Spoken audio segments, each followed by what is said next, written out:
Аида Сәтбек кызы, Ынтымак фракциясы.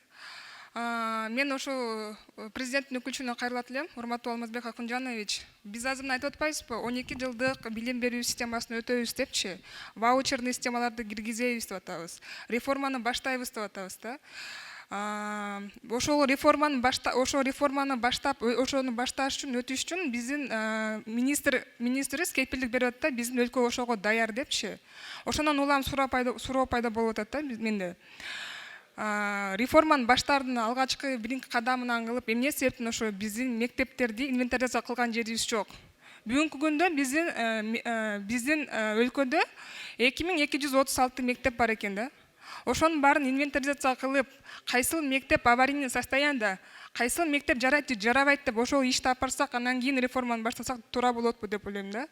Анан урматтуу төрага сизге кайрылам.